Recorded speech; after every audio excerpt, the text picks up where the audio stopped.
So good afternoon. This is Joanne Conroy, and welcome to Dartmouth-Hitchcock's Facebook Live. I'm here with Dr. Keith Loud, who is chairman of pediatrics, but also physician-in-chief for the Children's Hospital at Dartmouth. And behind us, you'll see a lot of toys. And so we have a lot of questions about who are all these toys for and who donated all these toys. But maybe start first, Keith, talk a little bit about what CHAD is, because many of our Facebook viewers might not know about CHAD. Give us a little bit of a history. And then talk a little bit about what it's like for a pediatric patient to be in the hospital over the holidays, either the Jewish holidays or the Christmas holidays. Sure. So happy to. CHAD is what we sort of fondly refer to the Children's Hospital at Dartmouth-Hitchcock. We're about 27 years old at this point, 26, as the only children's hospital in New Hampshire recognized by the Children's Hospital Association. So I like to think of it in three ways. There's the Children's Hospital at Dartmouth-Hitchcock, which is the inpatient unit here at Lebanon at Dartmouth-Hitchcock Medical Center, the intensive care nursery, our NICU, our pediatric intensive care unit, what people sort of traditionally associate with a hospital. Then I like to extend it a little bit and sometimes talk about children's health at Dartmouth-Hitchcock. So anywhere across our system where children, infants, or adolescents are served, we bring a quality experience and a standard of care that's important, inclusive of Manchester, where we have an important subspecialty hub, and primary care medical homes at 8 of our sites that are pediatric. Now, where are the sites? So certainly I mentioned Manchester already on Wellington Road, where we have about half of our specialty pediatricians, but Manchester, Nashua, Bedford actually is part of the Manchester site, Concord, Keene, Bennington, Vermont. We even have a specialty focus out at Wentworth Douglas Hospital in Dover, so we really blanket the region with those services. And then even beyond that, even broader, I talk about children's health at Dartmouth-Hitchcock, where we implement injury prevention programs, obesity prevention and treatment programs that are in our community and aren't even related to being our patients, but I do sometimes joke that every kid is a CHAD kid. As far as the holidays and being around this time of year, which is so key, fortunately, so few of those CHAD kids ever need to be in-house, inpatient, although many of us have CHAD kids in our lives. We hope that they don't end up here. When they end up here, I don't want to be a Grinch, but it actually isn't hugely different than the rest of the year, and there's a few reasons for that. One is the kids are sick, and we need to be on our game to take care of them. If we alter the routines too greatly, that's where you run into some safety concerns. So yes, there's probably more good food around, just like there is in any workplace, but we try to keep the routine consistent. The other reason is that throughout the year, our Child Life team really attends to the socio-emotional developmental needs of our kids, our patients. That looks to us like play sometimes. It is play. That's one of the major developmental tasks of childhood, but every time through the year, every season has specialness that our Child Life folks attend to. However, there isn't quite anything like this time of the year. So this snow pile is something we do. We recognize how special the year is. So talk a little bit about really who donated all these gifts, what happens, who receives the gifts. This is a huge effort by hundreds of people, I think. Indeed. So we recognize, as I say, we keep the inpatient or the patient experience consistent, but it is such a high priority time of year for families with their children, and being in the hospital this time of year can be so disruptive to the shopping, the planning, the wrapping, et cetera. So during this month or during the couple of weeks around Christmas particularly, families who are either inpatient or are going through a significant treatment outpatient are invited to come here and essentially do their shopping, not only for their child who might be a patient, but for all of the children in the family. Children don't come here. This is sort of the magic behind the scenes, because we respect that each family may have its own traditions around when the gifts come, if Santa comes or not. So this is, as you say, hundreds of donations. At least close to 40 to 50 specific groups will come and provide supplies and toys and everything, but also help us do wrapping and help us staff what is essentially a free toy store during the year. So those are really exciting. Between November and about January 1st, we get maybe 70 to 80% of the donations. And then not all of these will be distributed now. They'll be used again throughout the year for birthdays and other celebrations. Interesting. And I do kind of get the issue about every family having their own traditions. Wouldn't surprise you that my our Christmas holiday, we celebrate Christmas. My father used to have us open up our presents one at a time, and there was a specific order, and you had to appreciate every single gift. So opening up our gifts took like 5 hours. Yeah. So, but I appreciate that was kind of part of our tradition. So the round robin, we did a round robin as well in our family. So yeah, but everybody has their own. Sometimes people are just rip everything apart approach too. They're all good. Yep. I think it's part of the traditions of the holidays. I want to remind people, if you have questions for Keith, to go ahead and put them in the comment section of our Facebook Live, and that's how we actually solicit questions from the audience. We have people here that are monitoring that, and I'll have a few people handing me some cards with questions on them, so we'll make sure that we get your questions answered. Talk a little bit about the shift in pediatric care from inpatient to outpatient.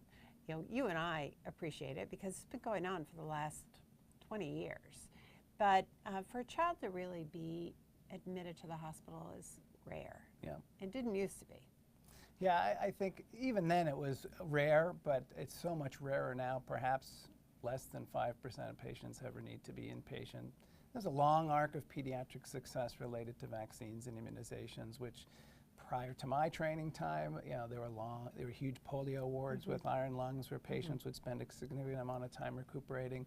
That's just one of the many examples of over time we've taken infectious disease out of commission, so to speak, or at least decrease the severity of the illness. So that allows us to not have to have those long stays.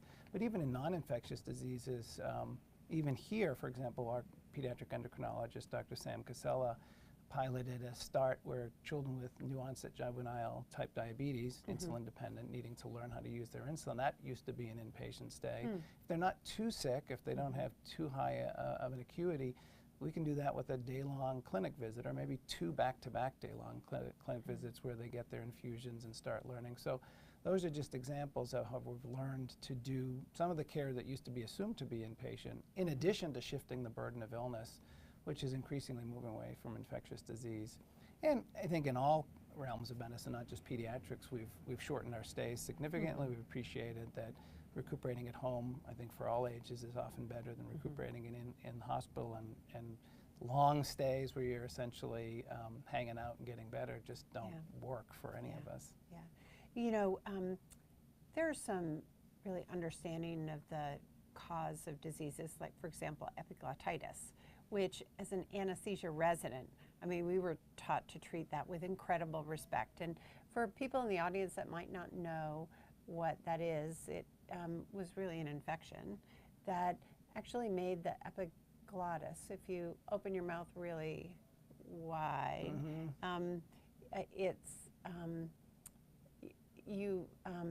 actually, the back of the throat, you probably can't see the epiglottis, but it was actually get really inflamed and actually obstruct the airway. Yeah. And we knew that children sometimes leaned forward and drooled. They couldn't handle their secretions. And yet now we know that it's caused by a bacteria. Haemophilus influenza. But we treat. Do we vaccinate for that? We vaccinate, so for sure. And I trained just in the era before the H-flu vaccine was, again, one of those vaccines that came out. And that was one of the clearly dread emergencies that we would work closely with our anesthesia colleagues on. Of course, spinal meningitis, infection of the fluid around the brain is one of those dread concerns. But H-flu, Haemophilus influenza, caused both a type of meningitis, but also this epiglottitis.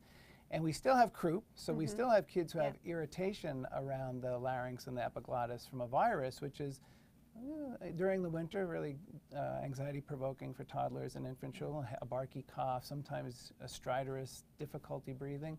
They usually respond nicely to a hot shower or going out on the cold porch. But this H-flu epiglottitis was the dread. Well, what if it's epiglottitis instead? That is, as you say, an emergency, and when we were with our anesthesia colleagues, they were very careful because the intubation, which we would need to get the airway so they could breathe, could cause spasms. So it was that is an example for sure of the changes in practice even within the past 15, 20 years. That Yeah, have it saved hundreds of kids. Oh, it must have thousands. And, Yeah. it made it easier also to manage those kids with croup because we know it's generally not that H flu disease. So, and other older physicians will talk about, of course, measles, mumps, and that polio is a constant from the 40s and 50s. Yeah. Yeah, the last incidence of polio was probably people born in the early 50s. Actually, I went to medical school with somebody that I think she was one of the last people that had been affected by it. Yeah. And yeah, she actually became a pathologist, so she was an inspiration to everybody. So talk a little bit about when kids are admitted or have to come here for 2 long days as an outpatient and travel a long distance. Where do they stay? So they are fortunately able to stay at David's house. So David's house is on our campus grounds. It opened, I think, just about the same time as we opened this campus. And it was in the time of moving to this campus in the early 90s that we sought the Children's Hospital designation. Chad was born. Pediatrics has been actually patient record #1 of Mary Hitchcock Memorial Hospital was a 13-year-old girl with a hip condition. So all the way back to 1890s, pediatrics has always been part of the fabric here at Dartmouth-Hitchcock. But David's house opened, and it was David St. Cyr, a little boy, who his dream, he had cancer, and it was his dream he lived locally, but it was his dream for his fellow patients who had to be inpatient to have a place that they could stay. A lot of hospitals will have a Ronald McDonald's house. It's similar to that, but it allows for free stay for the families who are in that circumstance, as well as the family. That might be an opportunity. We'd use David's house. Separate organization, a great partner organization, but certainly the families also who are inpatient can stay there while their child's in-house. Yeah. I went over to visit them, and it's really a wonderful organization. So we do have a question for one of our viewers. They said, can I still donate a gift? By all means, and so gifts are always welcome. As I mentioned, between November 1st and about January 1st is when we build up it's an amazing off-site warehouse where the toys accumulate over the year. Chadkids.org, our website, www.chadkids.org, lists what we need most pressing and where the greatest needs are. We also certainly welcome donations of money so that other needs and gifts can be purchased. But by all means, this is pretty full, but we'll have families coming through who will use it in the next couple days. Yeah. Talk a little bit about fundraising, though. This is one of the events, but there are many other events that Chad does to not only increase awareness in the community, but do some important fundraising for programs that nobody reimburses for them. It's just part of creating the environment where kids can heal here. Yeah.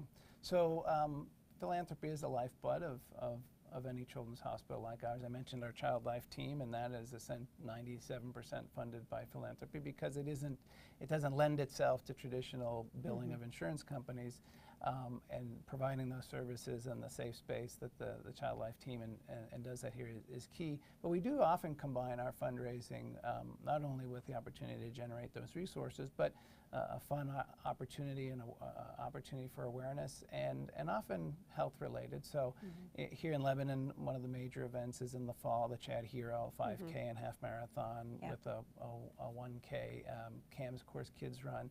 That's a wonderful community event which really brings out the best in the Upper Valley. Thousands of people. Oh, it really takes the whole community, and the green is covered. We just came off our Storybook Ball, 350 folks in a large winter wonderland, which I know you attended and saw the themed tables after children's books and some decorated Christmas trees. Also a fun opportunity. We also upcoming will have the Battle of the Badges hockey event where the police and fire in our state they'll have a heated competition. I think they're very saw that serious. Yeah. It's for charity, and they raise incredible funds. You know, many of these events are close to $1 million each, but it's serious. They play hard, and there's a baseball, a similar one later in the fall. So, and these are all family fun events as well. So it's either educational or an opportunity for a family to get together while doing good for the kids at Chad. Now talk a little bit about where the funds go, aside from Child Life. There are many other things that are offered in a children's hospital to really improve the environment for healing for kids. So one of the examples is recently we did, talking about a healing environment, we recently renovated our inpatient unit here to recognize some of the specialized needs. Kids, as we talked about, come in only rarely or less commonly, therefore they tend to be sicker when they come in. We need nurses closer to their rooms, created a therapeutic play space, and did things that we thought would improve the environment of care. And that involved a lot of philanthropy because it wasn't exactly yet in cycle for the unit to go through a refresh. I think most of our units are going to be starting to go through that cycle. I talked about things that are outside in the community, so the obesity work and particularly the Injury Prevention Center here at Dartmouth is heavily funded by philanthropy. So bike helmets for kids, car seats, fitting us of car seats for newborns. It's very important that you get those car seats installed properly. Some other community events. Actually, we do some fall prevention for seniors too. We don't restrict to that age. And then inpatient, we can help augment not just the child life, but because children are at such different sizes and developmental stages, even the equipment and supplies has a broader need and sometimes additional cost to have something that's not just a retrofit adult piece of equipment, but is actually specifically made for them. Specialized masks when they're about to go under anesthesia, for example, which are, have flavors and funny, they'll have characters or animal faces, everything that helps contribute that is more directly care provision, but is a little bit of that extra. Yeah. And I know you're very focused on family-centered care. Do the families and the kids get to provide input on things like meals, et cetera? So it gives them a little bit of control over what their life is like when they have to be in the hospital. Yeah, our family advisory board has been in existence for, I think, the extent of the time we've had a children's hospital, one of the first family advisory boards. It's fairly standard across children's hospitals, but we deeply rely on them to help us understand what is family-centered, what is family-friendly. So you mentioned the food. There is more of a standard menu for most of our patients here, but the CHAD kids will get to do a little bit more a la carte. We recognize that eating is important and as part of their health, and sometimes the choices might be viewed as not as healthy. Now we do bake the fries and we bake the chicken nuggets. Do we do French fries? We do. We bake them, but we don't. But we still have to meet their needs. And there's a bit more of a 24/7 ability to order a little bit room service, inclusive of we've just added a new adolescent pod, not in the unit where all the other younger kids are. And a key component was making sure that approach was brought even for those 15 to 18-year-olds who appreciate it.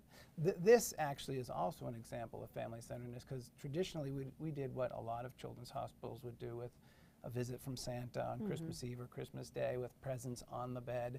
And we learned from a family that we had totally disrupted their holiday because there was a gift that we provided that the family wanted to provide. And so this is an example of working with our families, doing something with them rather than doing them for them. That's sort of what family-centeredness is, rather than thinking what we think is right for them, well-intentioned, hearing from them on what is actually the best. So how did you get interested in pediatrics? They say that medical students change their mind about 4 times going through medical school in terms of what they want to do in their residency. So how did you decide to go into pediatrics? So I had started with mostly an interest in sports medicine, working as an athletic trainer. That brought me to working in a couple of high school settings, which sort of maybe before medical school, I sort of shifted from I'm going to be the team orthopedic surgeon for the Bruins and the Patriots to these high schools are really kind of neat. I think I'll do pediatric sports medicine, which still I thought needed orthopedic surgery. So even not a secret to anyone, but I actually did a surgical internship for a year before I had realized it was the kids more than the surgery that I like to do. So I was able to continue to work and come back here for pediatric training and then was able to follow that up with adolescent medicine training and some sports medicine training. But it really did start with being a high school athletic trainer teacher and enjoying that population. Even within pediatrics, there are those who are much happier and more comfortable up to about age 12, and some of us who are comfortable with the adolescent issues. So that's where I've gotten into pediatrics. Here's another question. How can I volunteer to help out? So ample opportunities to volunteer. Again, not to sound like a broken record, but chadkids.org also gives opportunities for volunteering.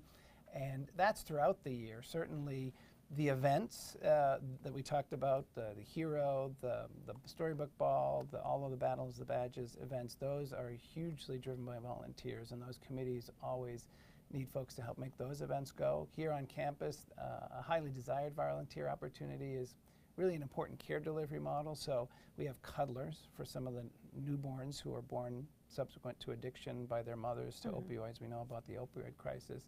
We've helped lead really the nation in a care model that takes them out of intensive care settings with morphine to treat their their weaning, using eating, sleeping, consoling, cuddling. Families can't always be here. They have other children or other needs, so our cuddlers come and provide some of that consoling of the newborns. That's a popular volunteer opportunity. That one isn't one that everyone can get immediately, but if they stick with it. And I know not all your cuddlers are women. You Not have at a all, lot of no. you have a lot of retired CEOs coming in here, and That's good to know. They do that quietly and anonymously. For sure, you would think that might skew towards grandmotherly types, but the cuddler program is definitely open to any volunteers. You probably just have to earn your way into that role. But but otherwise, we're always looking, and our Child Life team uses the website to identify those who have of interest. And there's also the DH volunteer office because volunteers are needed across our hospital, not just in Chad. Just to ask about one program, you're partnering with the Blood Donor Program on a campaign for the month of January. Tell us a little bit about that and why it's important for Chad. So Give a Kid Another Chapter is an opportunity where donations here at the Dartmouth-Hitchcock, the DHMC Blood Donor Center, every donation, think of a whole pint, or whole blood pint, will yield a donation of a book donated by the Norwich Bookstore here in the Upper Valley to our Child Life program. So that's, again, another way to restock the supplies. It isn't all about toys. Books are important. It also connects with our Reach Out and Read program, which is both here and in Manchester and many of our other sites. At each visit, each well-child visit for children up to age 5 and then even beyond, they'll get a book with that, and it encourages health literacy and literacy in general. So it's a benefit for the children to receive the books. It's a benefit for us to receive the blood donations as well. Not that the children need so many transfusions, but a health system like ours always benefits. So it's a double win. You get to sort of multiply your donation. And how do people sign up for that? That's funny. I just went on. I have been remiss in my own donation history, and I went on to dh.org/blood donor. But if you go to the Dartmouth-Hitchcock website, you'll find blood donation, and you can actually sign up online to find an appointment and get a slot. Great. Which I just learned an hour ago. Great, great. So before we close, I'm sure you have spent some time just marveling at the commitment of people in the community to the kids in the area. What's the coolest toy here that you've seen? Well, I haven't been, there's so many. I mean, I think you can get a sense online of how many, but I'm looking to my left and right, and there are shelves and shelves on top of shelves.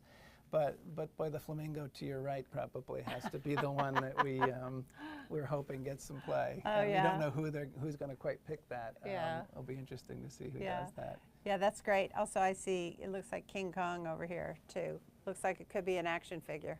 It's amazing. There are a lot of sorry games over there too. Yeah. But it's and in front of us too. There's stacks and stacks. Stacks. It's just an amazing example of the community's support. And I've talked about how where we are located geographically and given our our population sparsity around us, it really takes a community commitment of enormous. We're enormously grateful for the community commitment that really allows us to have Chad and a children's hospital here. Yeah, it's great. Well, thank you so much, Keith. So it's Joanne Conroy, and I've been speaking with Keith Loud, who's our chairman in pediatrics, but also physician-in-chief at Chad. So thank you so much, everybody, for joining us. Have a wonderful day.